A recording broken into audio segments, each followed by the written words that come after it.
এ শিশু মহান হবে বলে মোর মন, আমেনার ঘরে আজ কার আগমন, খুশিতে দোল খায় আকাশ ভুবন।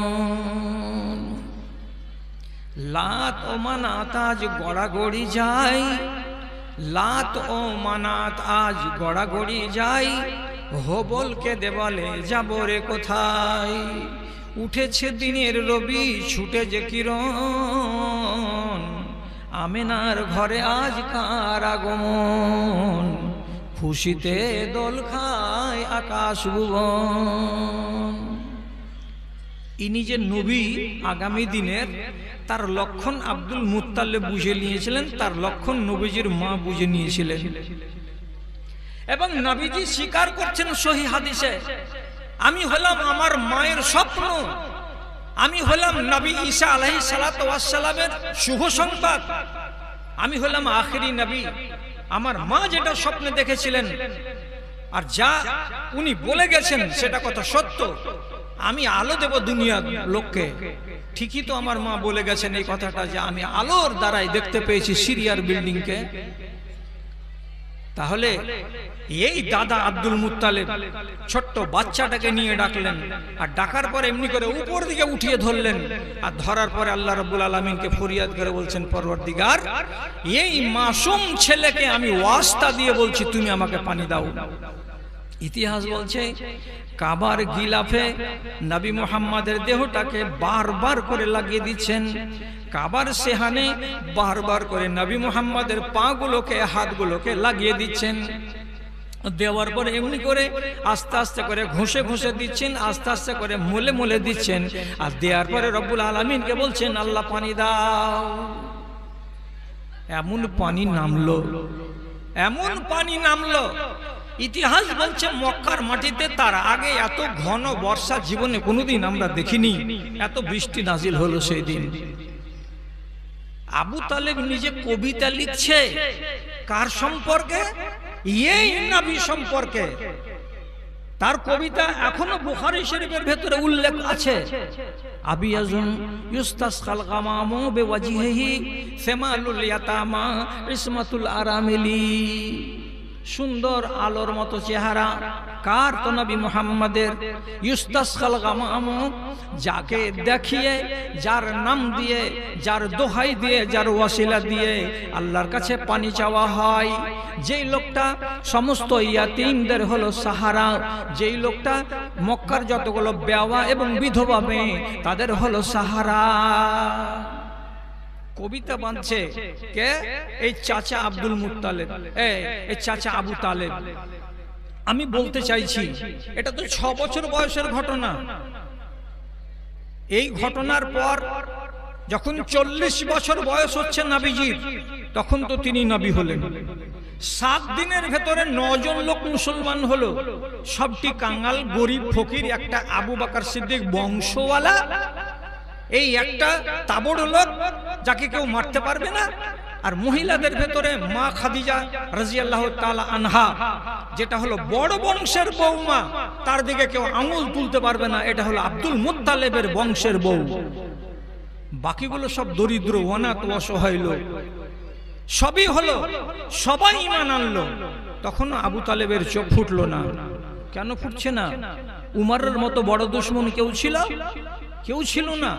উমরের চোখ ফুটে গেল, তিনি কবুল করে নিলেন, কিন্তু আবু তালেব এখনো ঈমান কবুল করতে পারলো না। চলেন আর একটু আপনাকে দেখাই। যেদিন রাসূলুল্লাহর বয়স এক ইতিহাস মতে 9 বছর এবং অন্য আরেক ইতিহাস মতে 12 বছর, সেই দিন এই আবু তালেব বিদেশে ব্যবসা করার জন্য বেরিয়েছে। তখন চাচাকে তো বাপ বলে জানেন নবীজি, যেহেতু 6 বছর বয়স থেকে এর বাড়িতে, এবং আবু তালেবের স্ত্রী ফাতেমাকে মা মা মা মা ছাড়া কোনোদিন জীবনে চাচি বলেননি। ছোট থেকে ছোট ছেলে ওই চাচিকে মা বলা অভ্যাস।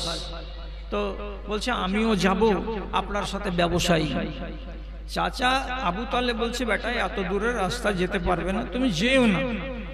যখন জড়িয়ে ধরে নিলেন নবীজি, না আমি যাব, তখন আবু তালেব বাধ্য হয়ে গিয়ে ওদের 17 জন লোকের কাফেলা ছিল, 17 জনের ভেতরে নবীজিকে শরীক করে নিয়ে 18 জন লোক ব্যবসা করার জন্য বেরিয়ে গেল। কোথায় যাবে? যাবে শাম বা যাবে সিরিয়া। সৌদি আরবের বর্ডারকে পার করে তারপরে যখন সিরিয়ার বর্ডারে ঢুকছে, তো সিরিয়ার বর্ডারে এক মঞ্জিল চলার পর, অর্থাৎ 12 কিলোমিটার রাস্তা চলার পর কোনো এক গাছের তলায় গিয়ে বিশ্রাম নিতে বসলেন এই 18 জন লোকের কাফেলা। বিশ্রাম নেওয়ার কালে একটু দূর থেকে 10 বিঘা দূর থেকে একটা গির্জা ঘর থেকে একটা পাদ্রী, ইহুদিদের আলেম, ও নেমে আসছে, খ্রিস্টানদের আলেম, 1 পা 2 পা করে এগিয়ে আসছে এই কাফেলার কাছে। এই লোকটার নাম হলো বুহাইরা।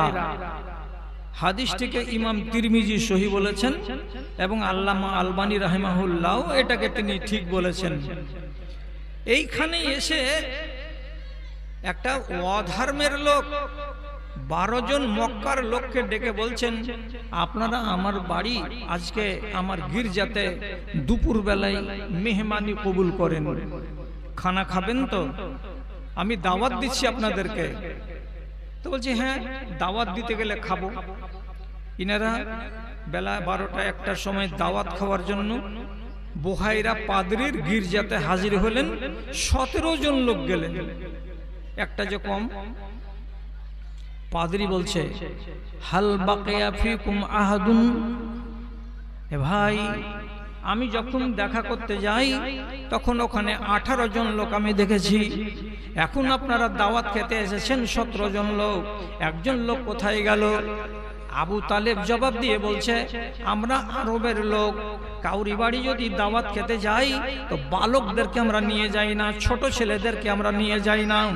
এই যে রেখে এসেছি ওখানে 18 নম্বর, সেটা হলো বাচ্চা, এর বয়স হলো 8 বছর কিংবা 10 বছর।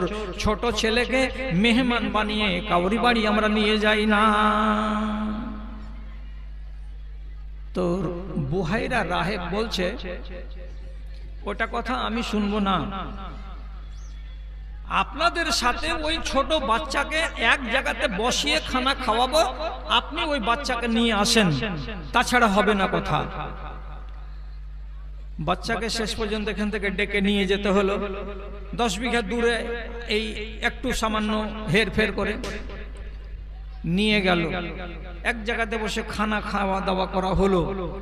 তারপরে বুহাইরা রাহেব এই 18 জন লোকের দিকে আঙ্গুল তুলে বলছেন, আইয়ুকুম আকরাবু ইলা হাযাল ওয়ালাদে, আপনারা যে 18 জন লোক আছেন, এই 18 জন লোকের ভেতরে এই বাচ্চাটার সবচাইতে কাছের মানুষ কোনটা, সবচাইতে নিকট আত্মীয় কোনটা, আপনারা এটা আমাকে ধরা দেন।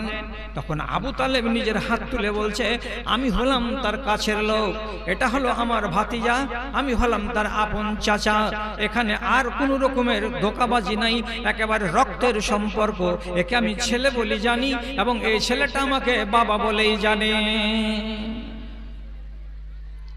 কত সুন্দর কথা হয়ে গেল, আলাপচারিতা।